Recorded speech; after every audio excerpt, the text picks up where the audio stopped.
Իրանը հաստատել է երկրի ազգային անվտանգության բարձրագույն խորհրդի քարտուղար Ալի Լարիջանիի և բասիջ ռազմականացված ուժերի հրամանատար Ղոլամռեզա Սոլեյմանիի զոհվելու մասին լուրերը։ Իսրայելը պնդում է, որ գիշերային հարվածների ընթացքում սպանվել է նաև Իրանի հետախուզության նախարարը։ Կրեմլը դատապարտել է Իրանի ղեկավարների և առհասարակ այլ երկրների ղեկավարների սպանությունները, իսկ Իրանի արտգործնախարար Աբբաս Արաղչին հայտարարել է, որ երկրի քաղաքական համակարգն ամուր կառուցվածք ունի և այս կամ այն գործչի բացակայությունը չի կարող անդրադառնալ համակարգի ընդհանուր գործունեության վրա։ Նրա խոսքով իրանցի պաշտոնյաները շարունակում են աշխատել հանուն երկրի շահերի և պատրաստ են նաև անհրաժեշտության դեպքում իրենց կյանքը զոհել։ Դիվանագետը նաև հայտարարել է, որ Իրանը չի համաձայնի հրադադարի որևէ առաջարկի, միակ ընդունելի տարբերակը պատերազմի ամբողջական դադարեցումն է։ Միևնույն ժամանակ Լարիջանիի սպանությանն ի պատասխան Իրանը կասետային մարտագլխիկներ կրող հրթիռներով թիրախավորել է Թել Ավիվը և Ռամաթ Գանը։ Զոհվել է 2 մարդ, Իսրայելում ընդհանուր զոհերի թիվը հասել է 14-ի։ Անօդաչուներով թիրախավորվել է Իրաքում ԱՄՆ դեսպանատունը, որի հարևանությամբ հրդեհ է բռնկվել։ Իրանական արկի է ընկել նաև Արաբական Միացյալ Էմիրություններում գտնվող Ավստրալիայի ռազմաբազայում։ ԱԹՍ-ներ են որսացել նաև Սաուդյան Արաբիայում, Քուվեյթում։ Իսրայելն էլ հերթական անգամ հարվածել է Բեյրութին։ Ըստ Լիբանանի իշխանությունների երկրում զոհերի թիվը գերազանցել է 900-ը, իսկ Իրանում պատերազմի 19 օրվա ընթացքում ավելի քան 1300 մարդ է զոհվել։ ԱՄՆ զինված ուժերը հայտնել են Հորմուզի նեղուցի երկայնքով բունկերներում գտնվող իրանական հրթիռային օբյեկտներին հարվածելու մասին։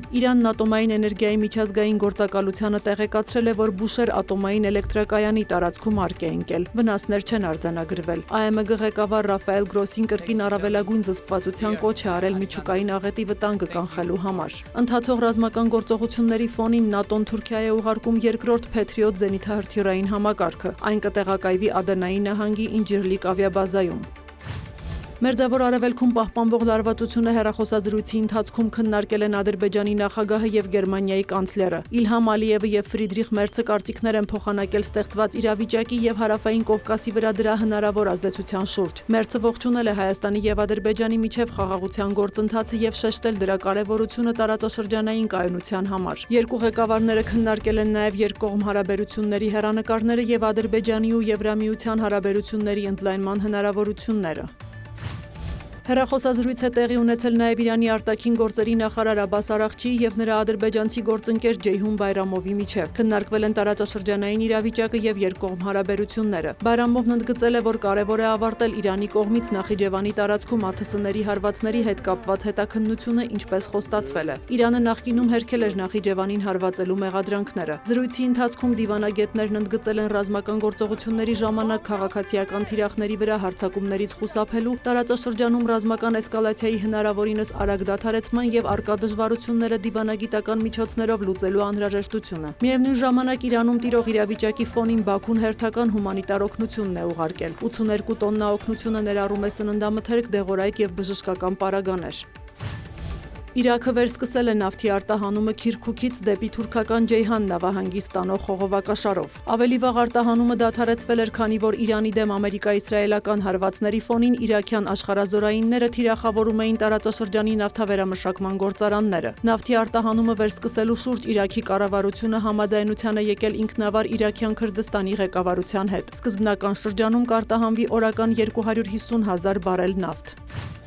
Նախագահ Վոլոդիմիր Զելենսկին անհանգստություն է հայտնել Ուկրաինայի վրա Մերձավոր Արևելքում ընթացող պատերազմի ազդեցության կապակցությամբ։ BBC-ի հետ զրույցում նա նշել է, որ ԱՄՆ-ի ուշադրությունն ավելի շատ կենտրոնացած է այդ հակամարտության վրա, քան Ուկրաինայի, հետևաբար եռակողմ բանակցությունները հետաձգվում են։ Մեծ Բրիտանիա այցի ընթացքում Ուկրաինայի նախագահը հանդիպում է ունեցել վարչապետ Քիր Սթարմերի և ՆԱՏՕ-ի գլխավոր քարտուղար Մարկ Ռյուտեի հետ։ Լոնդոնը և Կիևը հռչակագիր են ստորագրել անվտանգության և պաշտպանության ոլորտներում գործակցության խորացման վերաբերյալ։ Բրիտանիան հաստատել է, որ մինչև 2030 թվականն Ուկրաինայի պաշտպանությանը կհատկացնի տարեկան առնվազն 3 միլիարդ ֆունտ ստերլինգ։ Իսկ Բրիտանիայի խորհրդարանում ելույթում Զելենսկին հայտարարել է, որ Մերձավոր Արևելք է ուղարկվել հակաօդային պաշտպանության ավելի քան 200 մասնագետ։ Նրա խոսքով Ուկրաինան կարող է օրական արտադրել ԱԹՍ-ներ որսացող 2000 սարք, որոնց կեսը կարող է տրամադրել Մերձավոր Արևելյան երկրներին։ Բրիտանիա այցից հետո Զելենսկին մեկնել է Իսպանիա, որտեղ ևս նախատեսվում է պաշտպանությանը վերաբերող համաձայնագրերի ստորագրում։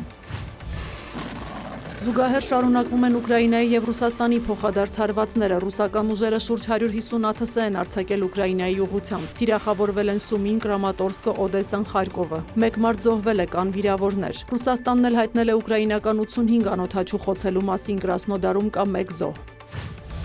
Կուբայի նախագահ Միգել Դիազ-Կանելն արձագանքել է երկրում փոփոխությունների անհրաժեշտության վերաբերյալ Վաշինգտոնից հնչող հայտարարություններին։ ԱՄՆ-ն գրեթե ամեն օր հրապարակավ սպառնում է Կուբային սահմանադրական կարգի բռնի տապալմամբ։ Նրանք հայտարարում են երկիրը, նրա պաշարները, սեփականությունը եւ նույնիսկ տնտեսությունը զավթելու պլանների մասին, գրել է նա X-ում։ Դիազ-Կանելը շեշտել է ցանկացած արտաքին ագրեսիա կհանդիպի անսասան դիմադրության։ Ավելի վաղ ԱՄՆ նախագահ Դոնալդ Թրամփը հայտարարել էր, որ Կուբան շատ վատ վիճակում է եւ Վաշինգտոնը շուտով ինչ-որ բան կձեռնարկի կղզու հետ կապված։ Մարկո Ռուբիոն էլ նշել էր, Կուբայում շատ խնդիրներ կան եւ ղեկավարությունը չգիտի ինչպես դրանք լուծել։ Նա շեշտել էր, երկրում հարկավոր է նոր ղեկավարություն։ Միևնույն ժամանակ Ռուբիոն հերքել է մամուլում տարածված տեղեկությունները, թե ԱՄՆ-ն ցանկանում է իշխանությունից հեռացնել Կուբայի ղեկավար Միգել Դիազ-Կանելին։